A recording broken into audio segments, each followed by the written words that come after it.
দেখুন, আজকে চায়নাদের বিভিন্ন রকমের খাবারের রেসিপি দেখাবো। ওরা কীভাবে ওদের খাবারগুলো তৈরি করে এবং ওদের খাদ্যাভ্যাসগুলো আসলে কীরকম সেটাই কিন্তু আজকে আমরা দেখতে পারবো। দেখুন, এখানে কিন্তু অনেকগুলো মিষ্টি কুমড়া নিয়েছি এবং এই মিষ্টি কুমড়োগুলোকে কিন্তু খুব সুন্দরভাবে পরিষ্কার করে নিয়ে তারপর হচ্ছে এরকম বড় বড় টুকরা করে নিচ্ছে। দেখুন কত মিষ্টি কুমড়া নিয়েছে, নিশ্চয়ই এটা দিয়ে খুব মজাদার কিছু একটাই বানাবে আশা করছি। এখন দেখা যাক ওরা কী তৈরি করে। দেখুন খুব সুন্দর, বাহ, এগুলোকে খুব সুন্দরভাবে শুকো দিয়েছে এবং এই যে শুকনা করার পর কিন্তু একদম ড্রাই হয়ে গিয়েছে চিপ্সের মতো, মানে পানিটা শুকিয়ে যাওয়ার পর এবার কিন্তু এগুলোকে খুব ভালো মতো তারা ধুয়ে নিচ্ছে। তো ধুয়ে নেওয়ার পর এবার দেখুন পরিমাণ মতো লবণ, কর্নফ্লাওয়ার এগুলো সব কিছু দিয়ে খুব সুন্দরভাবে মাখিয়ে নিল। এবার কিন্তু এগুলোকে দেখুন একটা পাত্রের মধ্যে নিয়ে নিচ্ছে এবং খুব সুন্দরভাবে ছড়িয়ে দিচ্ছে। তো এবার একটা বড় পাত্রের মধ্যে পানি দিয়ে নিচে আগুন ধরিয়ে দিল এবং এটা কিন্তু তারা কিন্তু চায়নারা কিন্তু তাদের বেশিরভাগ খাবার স্টিমে তৈরি করে, মানে ভাপ দিয়ে তৈরি করে। যেমনটা আমরা আমাদের দেশে ভাপা পিঠা তৈরি করি এরকম আর কি, ওরা ভাপ দিয়ে তৈরি করে। এবার কিন্তু ভাপে এটাকে পুরোপুরি সিদ্ধ করে নিয়ে এটাকে কিন্তু আবার রোদে শুকা দিল।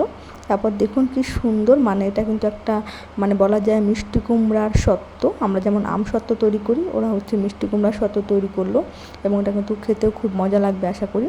এবার দেখুন এখানে তৈরি করছে বড় একটা আটা দিয়ে গোলা তৈরি করে নিয়ে এবার আটার ভিতরে কিন্তু অনেকগুলো চিয়া সিড দিয়ে তারপর খুব সুন্দরভাবে একটা কলসের মতো তৈরি করে নিয়ে এবার এটাকে পুরো মুখটা বন্ধ করে দিল।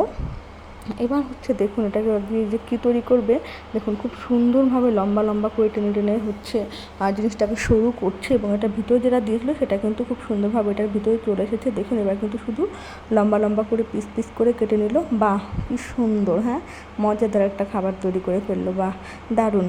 তারপর এখানে দেখুন, এখানে একটা লম্বা ওই মানে আটার ইয়াটাই আরও লম্বা লম্বা করে নিল। ওরা কয়েকজন মিলে এই কাজটা করছে। এবার খুব সুন্দরভাবে কেটে নিল।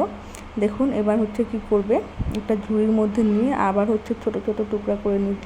আর দেখুন দেখতেও কত সুন্দর হয় এবং কত সুন্দর কালারফুল হয়। আমি কিন্তু ওদের এই খাবারটা কিন্তু আরও অনেক বিভিন্ন জায়গায় দেখেছি এবং এই খাবারটা কিন্তু ওদের দেশে অনেক ফেমাস। এবং দেখুন কি সুন্দর, হ্যাঁ, ঝুড়ির সাহায্যে ওরা কত সুন্দর শেপ তৈরি করে ফেলছে।